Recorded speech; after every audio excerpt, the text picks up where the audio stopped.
कृष्ण जी भी आए थे जी।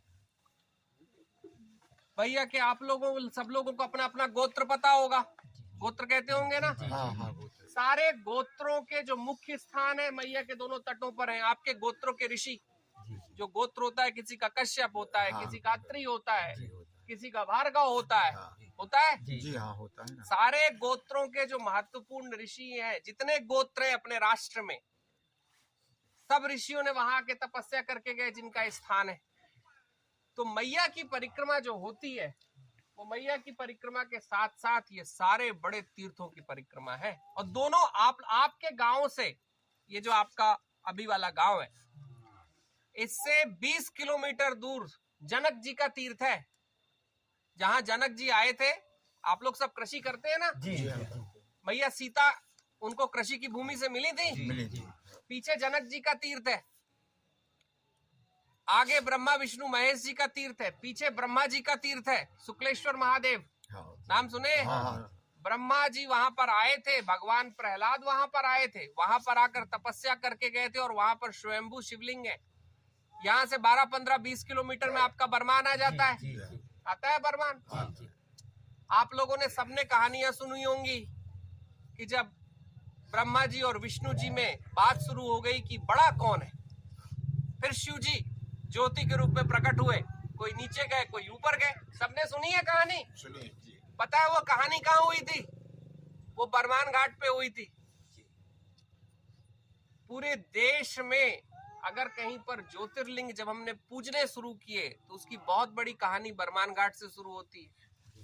तो मैया के दोनों तटों पर परिक्रमा इसलिए की जाती है, की जाती रही है और की जाती रहेगी भविष्य में भी, कि मैया के एक बार आप मैया की परिक्रमा कर लें तो इस देश के सारे तीर्थ आप एक साथ कर लेते हैं, कोई तीर्थ नहीं बचता। मैया की परिक्रमा, मैया की दिव्यता की तो हम सब बोलते हैं, नर्मदे हर। भगवान भी बोलते रहे नर्मदे हर, देवियां भी बोलती रही हैं, देवता सब आते रहे। क्यों आते रहे? इसीलिए आते रहे हैं कि मैया के दोनों तटों पर वो सारे स्थान हैं जिन स्थानों से ये देश बना है। शास्त्रों से देश बना, शास्त्रों से राष्ट्र बना ना। हमारा धर्म किससे बना बच्चों? शास्त्रों से बना। छोटे छोटे बच्चे सब शास्त्रों से बना। ये शास्त्र कहाँ लिखे गए? वशिष्ठ जी ने कहीं मैया के किनारे बैठकर वशिष्ठ संहिता लिखी। वशिष्ठ जी को जानते हैं आप लोग? जानते हैं, नाम तो सुने हैं ना। राम जी के कुलगुरु। हाँ, उन्होंने बैठकर यहाँ लिखी। स्कंद पुराण सुना है आपने? जहाँ से रेवा खंड आता है, जहाँ से मैया का पूरी बात जहाँ से निकल कर आती है, वो कहीं लिखा गया।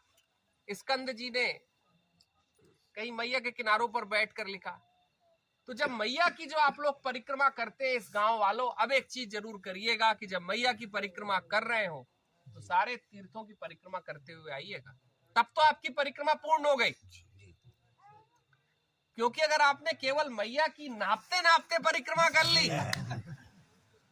तो 3500 किलोमीटर नाप लिया। मैया देगी कुछ ना कुछ प्रताप देगी आपके जीवन में, लेकिन वो ये भी कहेगी कि बेटा उन तीर्थों के दर्शन तो कर लेते जहां पर राम जी आए, कृष्ण जी आए, प्रहलाद जी आए, ब्रह्मा जी आए, विष्णु जी आए, इंद्र जी आए, सारे ऋषि मुनि आए, जिन्होंने शिवलिंग वहां स्थापित किए, देवियां आई, सारी सप्त मातृकाएं आई। भारत के जिनका आप नाम लेंगे मैं बता दूंगा कि उनके तीर्थ मैया के तटों पर है कहां। तो अब जब परिक्रमा पे जाइएगा तो एक चीज जरूर ध्यान रखिएगा कि मैया की परिक्रमा तीर्थों की भी परिक्रमा है। अगर हम तीर्थ भूल गए तो क्या होगा? करते रहेंगे परिक्रमा, गाड़ी से जाते रहेंगे, कोई पैदल जाता रहेगा, लेकिन जिस बात के लिए हम परिक्रमा कर रहे थे, जहां पर देवता भी आके मैया की प्रार्थना करके गए हैं, उन तीर्थों को हम भूल जाएंगे। देखिए, मैं कहता था, फिर उसको जितेंद्र जी ने एक बार और सटीक कहा कि मंदिर हम लाखों बना सकते हैं, करोड़ों मंदिर बना सकते हैं, लेकिन तीर्थ परमात्मा बनाता है। मंदिर तो हम आप मिल जाएंगे, लाखों बना देंगे, बन रहे हैं राष्ट्र में, लेकिन तीर्थ हम बना नहीं सकते। तीर्थ को प्रकट करने के लिए भगवान लगता है।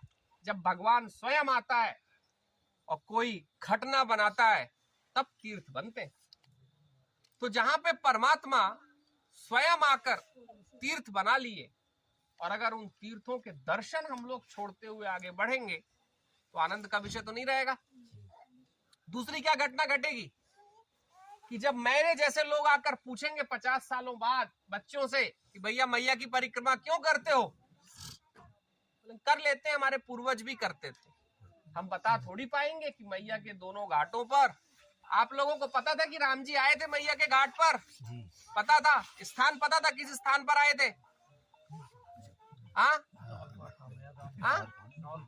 नहीं, गुजरात में आए थे, रामेश्वरम तीर्थ है, रामेश्वरम तीर्थ, राम घाट पे। राम जी तो वनवास में आए थे, वहां तो वो शिवलिंग स्थापित करके गए, उसका तो शास्त्र का प्रमाण है भाई, शास्त्र ही प्रमाण है।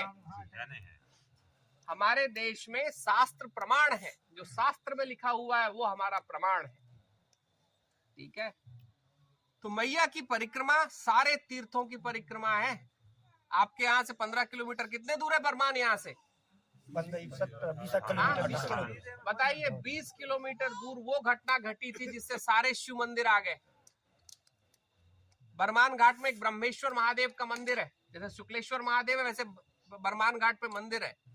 अभी भी आप लोग अगर जनक जी के तीर्थ पर जाएंगे जहां पर वो तपस्या करके आए थे, कल हम वहां से गुजर रहे थे, 2-2 किलोमीटर तक उस जमाने के अभी भी घाट है। आप देखेंगे अपने घाट, अपनी सरकारें उतने लंबे घाट नहीं बना सकती जो उस जमाने में आप लोगों के पूर्वजों ने बनाए थे। क्योंकि जो तटीय क्षेत्र में रहता है, जो आप लोग हैं जो रोज मैया को देखते हैं, तीर्थ क्षेत्र के वासी हैं, मैं सब जगह एक बात कह रहा हूं कि जो मैया के तटों पर रह रहे हैं वो तीर्थ क्षेत्र के वासी हैं। इसलिए तीर्थ क्षेत्र के वासी हैं कि हमको पता हो तो और ना पता हो तो कोई ना कोई परमात्मा का अलंकरण आपके यहाँ बैठा हुआ है, कोई ना कोई परमात्मा का रूप बैठा हुआ है, ऋषि के रूप में बैठा हुआ है, संत के रूप में बैठा हुआ है, किसी न किसी प्रकार की तपस्या करके गया हुआ है। तो मैं जो कह रहा था कि अगर हम मैया की केवल परिक्रमा भागम भाग में कर लिए, बिना तीर्थों के कर लिए, तो आने वाले 50 साल में जब बच्चे पूछेंगे, पोते नाती पूछेंगे आज के बच्चों की परिक्रमा क्यों, तो हमारे पास कोई बहुत बड़ा जवाब नहीं होगा। तब क्या होगा? इस देश में हमारी परंपराओं को कितना खत्म किया गया आप सब लोग जानते हैं। हमारी जो परंपराएं रही हैं, रोज आके लोग बोल देते हैं, देखिए अभी मकर संक्रांति आ रही है, मकर संक्रांति हो गई, मेला चलते हैं, मेला चलते हैं। गांव गांव में लोग पहले चुनरी चढ़ाया करते थे, मैया को चढ़ाते थे। अब कुछ लोग आकर कहने लगे अरे चुनरी मत चढ़ाओ, पेड़ लगाओ। कहते हैं जी हाँ, पेड़ लगाने से मनाही नहीं है, लेकिन हम चुनरी क्यों चढ़ाते थे? मैया को हम साड़ी क्यों चढ़ाते थे? हम मैया को साड़ी इसलिए चढ़ाते थे कि जिसके पास साड़ी है, जब वो मैया को देता था तो वो देने के बाद किसी एक ऐसे घर पे चली जाती थी जिसके पास साड़ी खरीदने की ताकत नहीं होती थी, इसलिए हम साड़ी चढ़ाते थे। अब लोग पड़े हुए हैं कि साड़ी चलाना बंद करो, तो क्या होगा उन परिवारों का जिन परिवारों में साड़ियां मैया के नाम पर पहुंच जाती थी? कोई विवाह में उपयोग कर लेता था, कोई पूजा में उपयोग कर लेता था, कोई त्योहारों में उपयोग कर लेता था। हमारे यहाँ जो संस्कार बने हैं, संस्कार अगर इतने वैज्ञानिक लोग थे हमारे पुराने दादा परदादा ऋषि देवता, तो वो कोई परंपराएं इसलिए नहीं बनाएंगे कि परंपराओं में कोई वैज्ञानिकता ना हो, कोई समझ ना हो। लेकिन अगर हम अपने देश के पुरातन इतिहास की परंपरा को नहीं जानेंगे, तो जैसे 1000 सालों में बहुत सारी चीजें हमसे छुड़ा ली गई, ये परंपराएं भी छुड़ा ली जाएंगी। आप लोग यहाँ सेवा का अध्याय करते हैं, लोगों को भोजन कराते हैं, आप लोगों ने कभी सोचा क्यों नहीं? आपने ये माना कि परिक्रमा वासियों की सेवा मैया की सेवा है। ये भी हमारी एक परंपरा है। हम मैया को भोजन क्यों लगाते हैं? मैया को भोजन इसलिए लगाते हैं कि जब मैया को भोजन लगता है तो जो भोजन बनता है वो प्रसाद हो जाता है, प्रसाद बांट के खाया जाता है, चाहे इतना हो चाहे इतना हो चाहे इतना हो। जब हम सब लोग पंगत में बैठकर प्रसाद पाते हैं, जितना भी हो, कोई जरूरी थोड़ी है कि 1000 लोगों के लिए प्रसाद होगा। प्रसाद तो बांटा जाता है ना। 1 किलो लड्डू में पूरे गांव में प्रसाद बंट जाता है। बढ़ जाता है? क्यों बढ़ जाता है? क्योंकि बांटने का भाव होता है। अगर हमने मैया को प्रसाद चढ़ाने लोगों के कहने पर बोल दिए, कह रहे मैया थोड़ी खा रही है, भैया लोग तो कहते हैं ना मैया थोड़ी खा रही है। अरे क्या करना है, बहुत सारे पढ़े लिखे तथाकथित जो ज्ञानी हो जाते हैं, और बहुत आते हैं आपके क्षेत्रों में ऐसे ज्ञानी, तो बचिएगा ऐसे ज्ञानियों से। क्योंकि मैया को जब हम भोजन कराते हैं, भोजन लगाते हैं, तो मैया उन रूपों में पाती है जिसमें कहीं कोई छोटे छोटे बच्चे हैं, कहीं कोई मैया है, कहीं कोई बूढ़ा है। जब गांव के सारे लोग बैठकर इतने लड्डू से 100 लोग भी प्रसाद पा जाते हैं ना, उस दिन मैया जरूर प्रसाद पाती है। तो आप जो तीर्थ क्षेत्र में रहने वाले लोग हैं, इनका बहुत बड़ा दायित्व है तीर्थों को बचाने का भी। क्योंकि अगर आपकी स्मृति में तीर्थ नहीं है, तो कोई दिल्ली और बंबई में बैठे हुए व्यक्ति की स्मृति में नहीं हो सकते। और अगर मैया के तीर्थ हमने बुला दिए, तो हम लाखों सालों का जो भारत का इतिहास है उसको भी बुला देंगे। क्योंकि मैया का ही क्षेत्र है, जिस क्षेत्र में जो शास्त्र में लिखा है वो वहां पर है। मैं देखते हुए आ रहा हूं, मैं सब जगह उसकी खोज करते हुए आ रहा हूं, और कोई ऐसा स्थान नहीं मिला जो शास्त्र ने बताया और हमको नहीं मिला। हर एक स्थान मिला है। जनकेश्वर तीर्थ भी मिला। शास्त्र कहता है कि जनक जी आके यज्ञ और हवन करके गए थे। हम जब वहां गए, हमको वो घाट मिले हैं जो घाट देखने से लग रहे हैं कि हजारों सालों की परंपराओं से हो। कभी जाइएगा, यहाँ से 30 किलोमीटर होगा वो, जितेंद्र जी, अपना जनकेश्वर जगह। जी अनगोरा में हमको जनक जी का भी कोई ऐसा स्थान नहीं है जो मैया के तीर्थों में नहीं है। लेकिन इसमें एक बात जानिएगा कि आप लोगों का बड़ा दायित्व है। वो दायित्व है मैया के तीर्थों को बचाने का, हमारी परंपराओं को बचाने का। जब मैया को हम चुनरी और साड़ी देते हैं, तो मैया के रूप में किसी हम उस मैया को दे देते हैं जिसके घर पे शायद आवश्यकता हो। जब मैया को हम भोजन लगाते हैं और बांट के पाते हैं, तो हम सब के बीच में से कहीं मैया प्रकट होकर उसको प्रसाद पा कर जाती है। जब हम छुपा के खाते हैं तब कुछ नहीं मिलता, तब कुछ नहीं मिलता। लेकिन जब थोड़ा सा भी प्रसाद बनता है और गांव के 10-50 लोग खा लेते हैं, तो एक बात जानिएगा, यहीं से हमारे यहाँ पंगत आई थी। सब बैठ के पाते थे ना गांव में। थोड़ा सा भी प्रसाद होता था, कोई घटना हो जाए सब पाते थे, विवाह हो जाए तो पाते थे, जन्मदिन हो जाए तो मैया का कुछ प्रसाद पाते थे। ये हमारी परंपरा है, लेकिन ये धार्मिक परंपरा है। इसके पीछे कोई बहुत बड़ा तर्क है, और तर्क है कि जब मैया को प्रसाद और भोजन लगता है, तो कई बार ऐसा होता है कि कुछ घरों में शायद वैसा प्रसाद महीनों में न बना हो, लेकिन जब प्रसाद मैया के नाम पर बनता है तो मैया के बहुत सारे भक्त पा लेते हैं। जब आप लोग सेवा कर रहे हैं परिक्रमा वासियों की, तो ये सेवा भी बड़ी सेवा है। इसलिए बड़ी सेवा है कि जब थक हार के कोई आदमी आपके गांव में पहुंचता है, और जब उसको आप सबके 10, 20, 50, 100 लोग मिलकर, मैया लोग मिलकर, आप लोग मिलकर जब उसको एक चाय भी पिला देते हैं ना, तो 4 किलोमीटर और जाने की उसकी ताकत बढ़ जाती है। और देखिए, भारत तो था यही, हमारा कुल वंश तो था यही, जहां पर जब आप तीर्थ करने के लिए जाते थे तो अपनी जेबें नहीं टटोलनी पड़ती थी। पड़ती थी क्या पहले के जमाने में? अब पड़ती हैं, लेकिन वो आप लोगों का मैया का ही घाट है, जिन घाटों पर आप जेब फाड़ के जाइए। अगर जेब में कुछ भरा हुआ है तो कोई काम नहीं आने वाला, क्योंकि दोनों घाटों पर आप जैसे लोग बैठे हुए हैं जो परिक्रमा वासियों की सेवा करते हैं। अगर ये परंपरा हमने नहीं रखी, तो आज पूरे देश में केवल मैया का ही ये 3,500 किलोमीटर है जहां सेवा होती है। बाकी अगर कोई रामेश्वरम दक्षिण चला जाए, आप केदारनाथ चले जाइए, आप द्वारिकाधीश चले जाइए, आप उज्जैन महाकाल चले जाइए, जाएंगे तो रुकने के लिए कहीं ना कहीं कुछ देना पड़ेगा, खाने के लिए कहीं ना कहीं कुछ ना कुछ देना पड़ेगा। मैया के क्षेत्र में न तो रुकने के लिए कुछ देना है, न खाने के लिए, और अगर आपके पास कुछ नहीं है तो आप लोग उनकी पोटली में और डाल देते।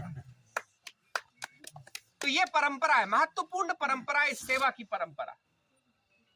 मैं इतना जरूर कहना चाहता हूं कि आप लोगों की सेवा बड़ी सेवा है, लेकिन इस सेवा के साथ साथ ये दायित्व भी ले लीजिएगा कि अपने बच्चों को बताते रहिएगा कि कोई आए थे वो कह के गए कि मैया की परिक्रमा भारत के सारे तीर्थों की परिक्रमा है। मुझे तो मैया के घाट पर गुजरात में एक जगह है जहां पर केदार जी भी बैठते हैं, पूरे पंच केदार है, हम देखते हुए आए और मुझे तो आश्चर्य हुआ कि जैसे केदार जी की शिला है, जैसा शिवलिंग है वैसे शिवलिंग वहां पर भी बैठे हुए। तो मैया के क्षेत्र में वो सारे तीर्थ है, अगर आप एक परिक्रमा मैया की कर लेते हैं और पत्नियों के साथ करिएगा कभी कभी, तो फिर आपको पूरे देश के सारे तीर्थ मिल जाएंगे। वो तीर्थ भी मिल जाएंगे जो हमको पता नहीं है और वो तीर्थ भी मिल जाएंगे जो हमको पता है। और मैया के तीर्थ क्षेत्र में रहने वाले कम से कम जीवन में एक बार तो परिक्रमा कैसी भी गाड़ी से करें, जितना हो सके। कई लोगों से चलना नहीं होता, कोई जरूरी नहीं है, थोड़ा मोड़ा चल सकते हैं। एक बार इसलिए करें कि जब एक बार आप लोग परिक्रमा करके आएंगे तो परिक्रमा क्षेत्र में जो आप लोग तीर्थों के बारे में जब बताना शुरू करेंगे तो पूरे क्षेत्र में जो आप लोग सेवा कर रहे हैं, तो जो परिक्रमा करने वाले भी लोग हैं उनको भी आप बताएंगे केवल परिक्रमा मत करना, केवल रोडे मत नापना, उन मंदिरों में भी चले जाना, उन तीर्थों में भी चले जाना जिनके कारण परिक्रमा है। अगर हम नहीं जानेंगे तो हम बताएंगे किसको? तो आप सबके ऊपर है बड़ा दायित्व है। चलिए इस दायित्व के साथ बोलिए नर्मदे हर।